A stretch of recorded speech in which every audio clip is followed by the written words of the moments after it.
सर्वांना होळीच्या हार्दिक हार्दिक शुभेच्छा। ट्रिक्स कोचिंग क्लासेस आणि शॉर्ट स्टडी मास्टर या यूट्यूब चॅनलच्या माध्यमातून विद्यार्थी मित्रांनो आणि सर्व बंधू आणि भगिनींनो, संस्कृतीमध्ये जो होळी सण आपण साजरा करतो त्यामध्ये गोडधोड सोबतच होळीला ज्या गोष्टी ज्या पूर्ववत आपण पाळत आलो ते म्हणजे गोरी आणि चाकोली, ह्या दोन गोष्टींचा अतिशय महत्त्वाचा मान होळीमध्ये असतो। त्यामुळे तुम्हाला ह्या चाकोल्या कशा प्रकारे बनायच्या त्यासाठी मी तुम्हाला एक ओन क्रिएशन तुम्हाला सांगतो आहे। अतिशय त्याप्रमाणे आपल्या चॅनलचं स्लोगन आहे की टेन्शन लेने का नहीं और टेन्शन देने का भी नहीं। बाजारामध्ये किंवा एखाद्या दुकानामध्ये जर तुम्ही गेलात तर तुम्हाला अशा प्रकारचं चाकोल्याचं चकल्या ज्या दिवाळीमध्ये फराळ बनवतो त्यासाठीच तर तुम्हाला अशा या आकाराचं त्रिकोणी आकाराचं तुम्हाला काय आहे हे साचा मिळतो आहे। आणि त्या साच्यामध्ये सुद्धा तुम्ही काय करायचं आहे, सोबतच तुम्हाला अशा प्रकारचं सुपारी आणि अळकित्ता हे सुद्धा जेव्हा आमची स्पर्धा चालायची चाकोल्या करण्यामध्ये तर त्यामध्ये सुपारीचा सुद्धा मान असतो होळीला, आणि म्हणूनच शेणाची आम्ही सुपारीसुद्धा बनवायचो आणि अळकित्तासुद्धा बनायचो। तर याच्यामध्ये आपण या अळकित्तासुद्धा बनवता येतो। तर ही साधी तुम्हाला बाजारामध्ये किंवा दुकानामध्ये वाणामध्ये सुद्धा ज्या वेगवेगळे प्लॅस्टिकचे साहित्य मिळत असते तर ते तुम्हाला यामध्ये मिळतं। तर त्यासाठी तुम्हाला ह्या साहित्याची आवश्यकता आहे। राख ही सुद्धा एक आवश्यक आहे, आणि राख जर नसेल तर आज तुम्हाला कोणत्याही प्रकारचं जर पावडर असेल स्वस्तवालं पावडर तुम्ही ती कशासाठी, तर जे शेणामध्ये हे जे शेण आहे तर यामध्ये जे ओलावा असतो तर त्याला एकजीव करण्यासाठी, त्याला कोरडं करण्यासाठी म्हणून तुम्हाला काय करायचं आहे, ते राख किंवा पावडर तुम्हाला त्यामध्ये लावायचं आहे। आता सर्वात महत्त्वाचं माझं हे ओन क्रिएशन आहे की जे तुम्हाला बाजारामध्ये किंवा दुकानामध्ये जो पानपुडा मिळतो 5 किंवा 10 रुपयाचा, बस त्या पानपुड्याला मी काय केलेलं आहे, ओन क्रिएशननं मी त्याला हा चाकोलीचा साचा म्हणून बनवलेला आहे। आणि तुम्ही सुद्धा बनवू शकता। याचा उपयोग असा आहे तर तुम्हाला 2 व्यक्तीची आवश्यकता नाही।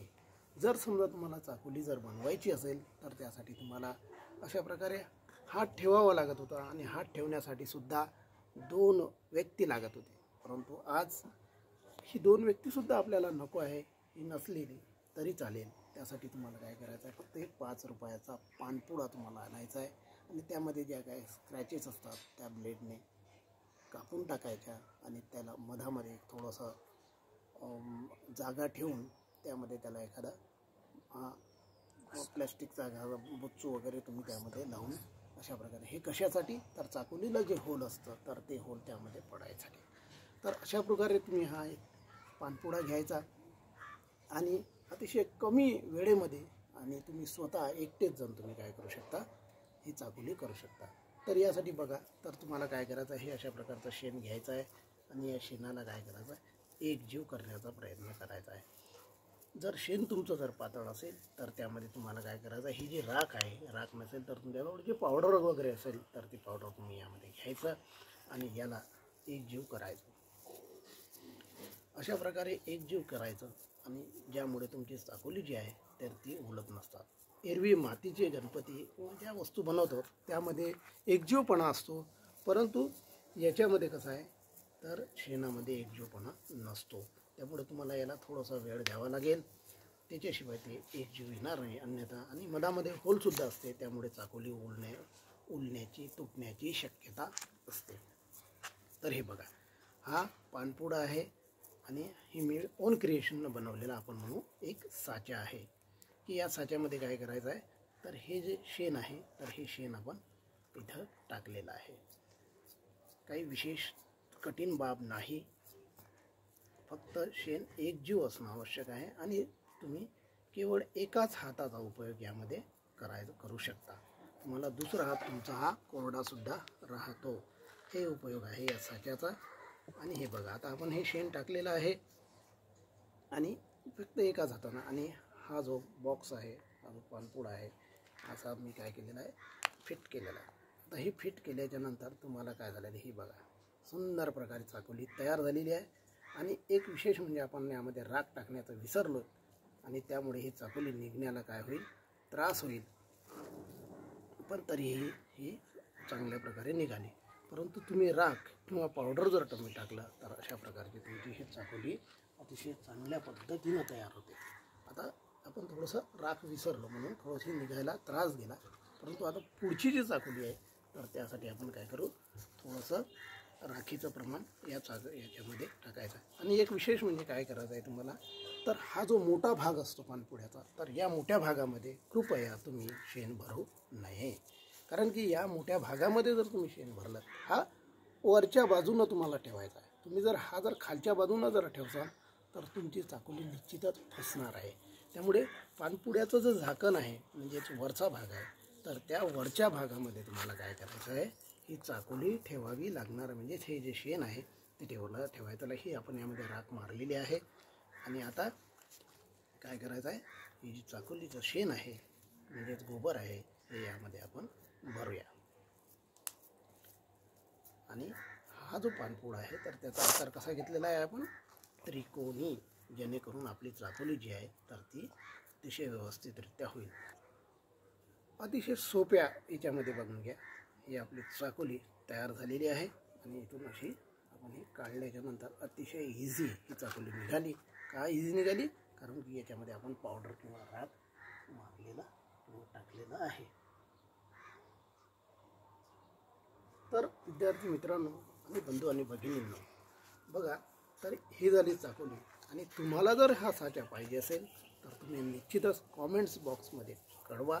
तुम्हाला हा साचा अतिशय मोफत तुम्हाला देण्याचा मी प्रयत्न करेल. आणि एक महत्त्वाची गोष्ट म्हणजेच आपली संस्कृती आपण या माध्यमातून टिकवून ठेवतो आहे. आणि अतिशय कमी वेळामध्ये, आणि ज्या होळीला ज्या गोष्टीचा मान असतो तिचीसुद्धा आपण पूर्तता या माध्यमातून करतो आहे.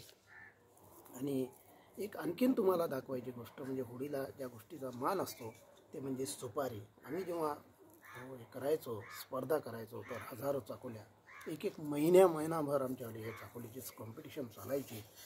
आणि त्या माध्यमातून आम्ही मग वेगवेगळ्या आकाराच्या चाकोल्या बनवायचो. आणि सोबतच ज्या हारीमध्ये मोठमोठी हार आम्ही बनवत होतो त्या हारीमध्ये सुद्धा सुपारी, खास करून सुपारीचा मान असल्या कारणानं ही बघा आम्ही इथं सुपारी याच्यामध्ये टाकलेली आहे. आणि हा साचा ते बघा, यालासुद्धा आपण काय करायचं आहे, फक्त हा साचा घाला आणि ही आपली सुपारी इथूनच निश्चितच आपली तयार होईल. आणि हे बघा आपली सुपारी तयार झालेली आहे. आणि हे सुद्धा आम्ही त्या हारीमध्ये आम्ही ओढायचो.